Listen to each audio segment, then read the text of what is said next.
An 18-year-old barista working alone at a roadside coffee stand in Anchorage, Alaska, preparing to close up shop on a frigid February evening in 2012. But when the final customer of the night approached the window and placed his order, she would unknowingly be pulled into a sadistic and diabolic plan. This is the case of Samantha Koenig. Hi, everyone, and welcome to episode 26 of Crime Cave.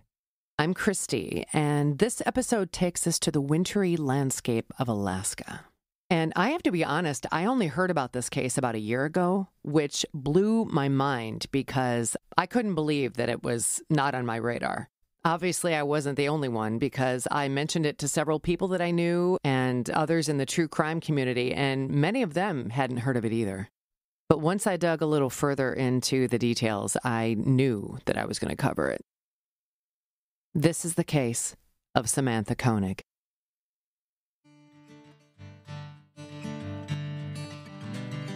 Samantha Tesla Koenig was born August 30th, 1993 in Anchorage, Alaska, to Darlene Christensen and James Koenig Jr.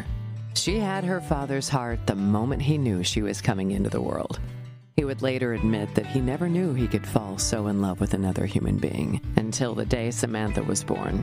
She had the funniest giggle-snort laugh when she was a baby, and she carried that laugh with her into adulthood. Full of life with a big personality, Samantha had infectious charm and a brilliant, sarcastic wit. She had attended West High School and loved animals, fishing, playing music, photography, writing music and poetry, camping, and playing Call of Duty with her boyfriend, Dwayne. It's not unusual for teens to go through a phase where they distance themselves from their parents. But Samantha continued to enjoy a tight bond with her dad, who always told her, "I love you, honey bunny." Samantha aspired to work with animals in some capacity, either in the equestrian field or even the wild kingdom. She also thought about enlisting in the Navy and building a career as a nurse. By early 2012, Samantha was finding her way.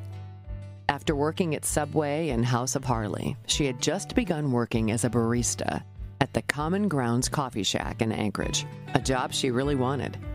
She was living with her dad at the time and her boyfriend, Dwayne. Typically, one of them would take her to and from work since Samantha didn't drive.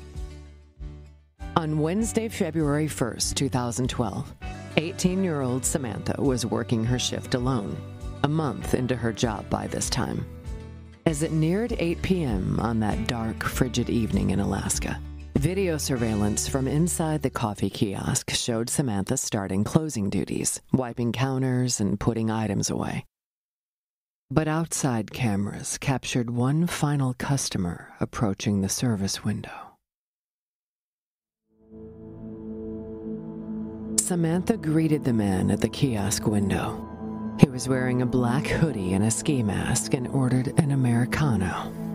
As she made the coffee, she could be seen smiling and exchanging pleasantries with the customer. However, when she turned to hand him the coffee, she instinctively took a step back and put her hands in the air. The man had pointed a gun at her and told her to turn off the lights. After she did as instructed, the man in black climbed through the customer window, ordered her to her knees, and zip-tied her hands. She told him that her father would be there any minute to pick her up, but he wasn't deterred. After robbing her and taking her purse, exterior video footage captured the assailant forcibly walking Samantha toward Tudor Road. It was in that moment that her fight-or-flight response kicked in, and she bolted, bravely trying to outrun him. But it didn't take long before the much larger man caught up with her and tackled her to the ground, warning her that she better cooperate because his gun had a silencer, and she shouldn't do anything to make him want to kill her right then and there. They walked to a lot between an IHOP and a Dairy Queen, where his white pickup truck was parked. He bound Samantha in the truck and drove away. During the drive, the man explained to Samantha that this was a kidnapping for ransom. She said that her family didn't have much money, but He assured her that they'd find a way to get the funds, and all she had to do was cooperate and she'd be back home with her family. At one point during the drive, the kidnapper realized that Samantha did not have her cell phone on her, which was necessary to carry out his plan. So he made a quick trip back to common grounds to retrieve her phone while Samantha was bound in his truck. The man sent 2 text messages from Samantha's phone before removing the battery. He ultimately brought her back to a heated shed in his backyard, where he tied one end of a rope around her neck, the other end secured to a wall, while Samantha sat on an overturned bucket waiting for the ransom plan to play out. Samantha's boyfriend came to pick her up, and he soon realized that she was nowhere to be found.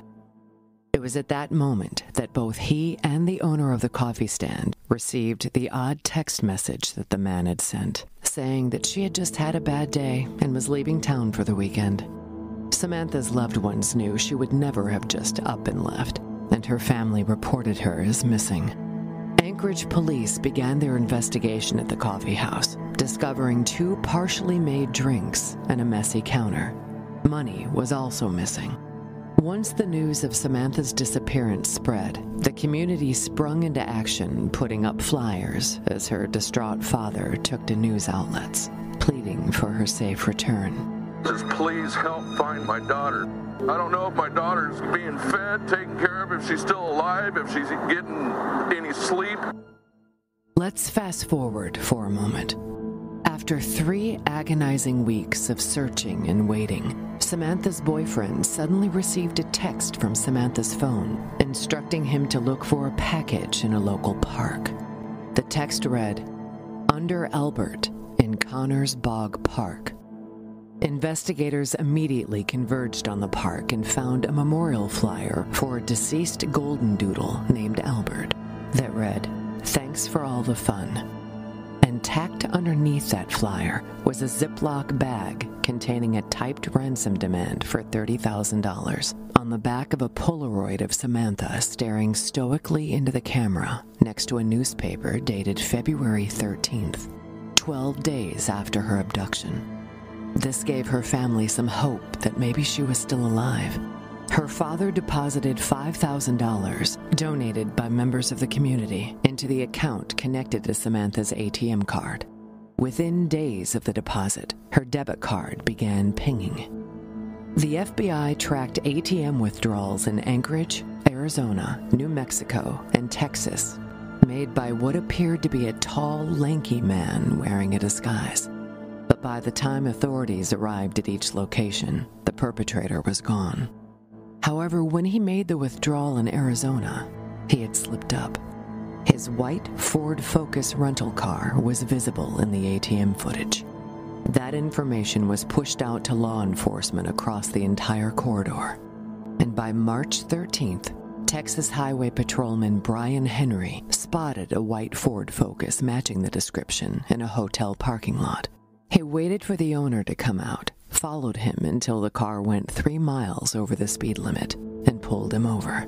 The officer searched the vehicle and found Samantha's ATM card, her cell phone, and the same disguise seen in the ATM footage. He was arrested for using a stolen debit card, and they ran his ID. His name was Israel Keys. Samantha had been abducted by one of the most sadistic and diabolical serial killers of our time. Now let's talk about what actually happened to Samantha. On February 1st, Keys brought Samantha to the shed behind his house. But the interior of the shed was draped with a tarp. As she sat there tied to the wall, she asked him how the ransom plan was going and if everything was okay. Keys turned the radio volume up as high as it would go and went back inside his house to tuck his 10-year-old daughter into bed before returning to the shed with a glass of wine, which he leisurely drank as he explained how he was going to rape and kill her right then and there. After sexually assaulting Samantha, he tightened the rope around her neck until she took her last breath. Keys turned off the heaters, locked the shed, and and at 5 a.m. sharp, he called a cab to the airport to fly to New Orleans for a 2-week Caribbean cruise that he had pre-planned with his family. He posed for smiling photos on his family vacation while Samantha's frozen body was hidden away in a backyard shed in Alaska. Upon returning from the cruise on February 17th, Keyes thawed out Samantha's body and violated her corpse. He then spent the next several hours preparing her for the proof of life photo. You heard that right. In the ransom photo, Samantha had already been dead for over 2 weeks. He applied makeup to her face, braided her hair, and sewed her eyelids open with fishing line. He then propped her body up against a wall and held out a current issue of the Alaska Daily News. Keyes dismembered Samantha's body and drove out to Matanuska Lake, where he cut a hole in the ice and began to fish, using pieces of her body as bait. After he caught a few, he took them home and fed them to his family.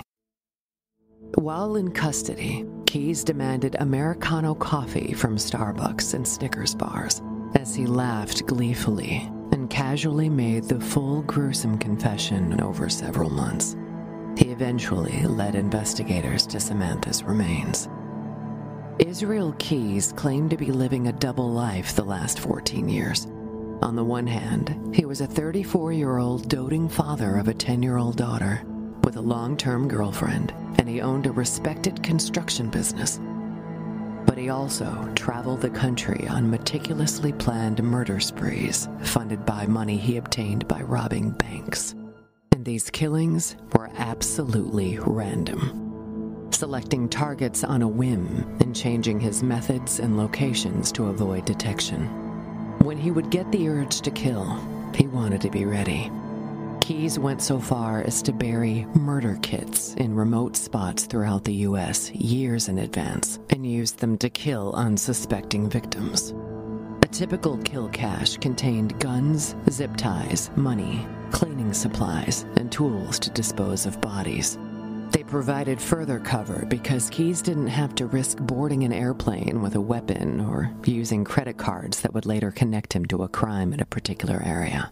He ended up selecting the Common Grounds coffee stand located on Tudor Road after considering other businesses, but chose that one because only one person was on shift at a time and because it was open later than other establishments.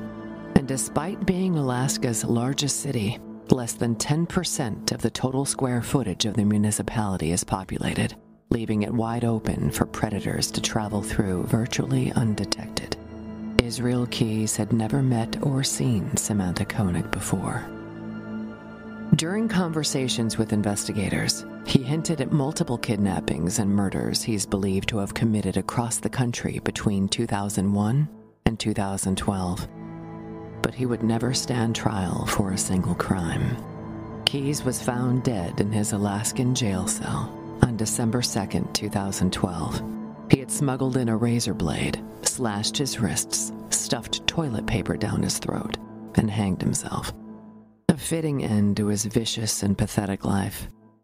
He also left a drawing in his own blood, which is believed to represent his victims.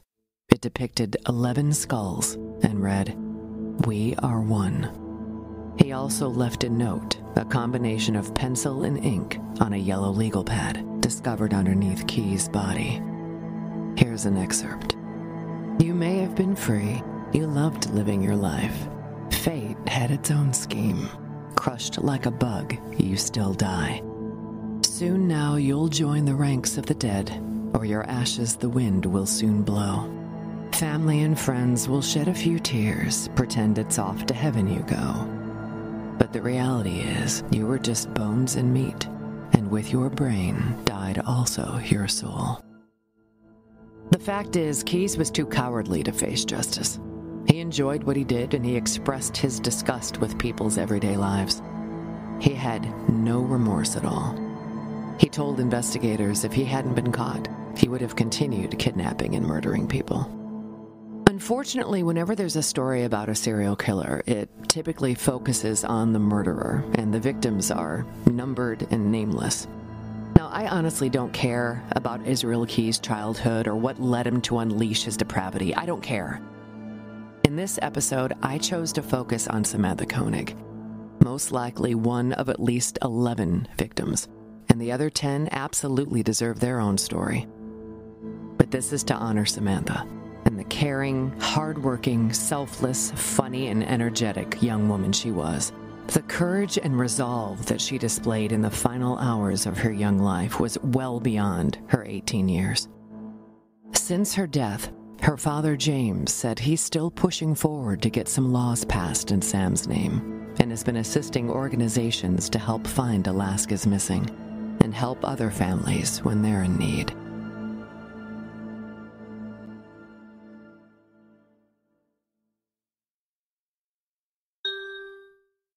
And now for today's listener question.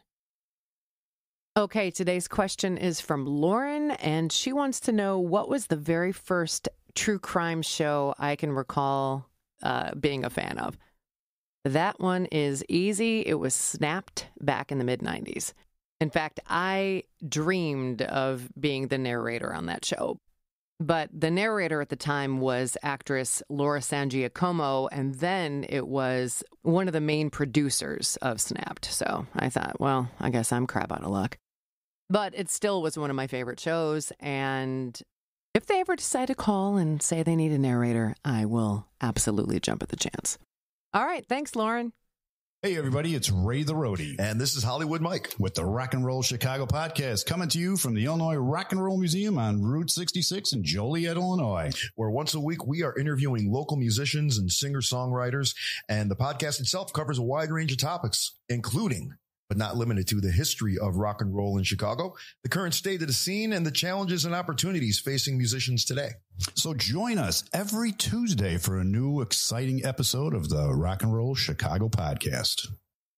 Thanks for joining me. This episode of Crime Cave has been brought to you by Fortress Defense Consultants, providing security consulting for educational institutions, corporate facilities, and houses of worship, as well as pepper spray, situational awareness, and defensive firearms training for police and private citizens. Find Fortress on the web at fortressdefense.com. Contact Fortress directly at 708-522-8060 or email them at info@fortressdefense.com. Avoid being the subject of a future episode of Crime Cave. Train with Fortress today. Until next time.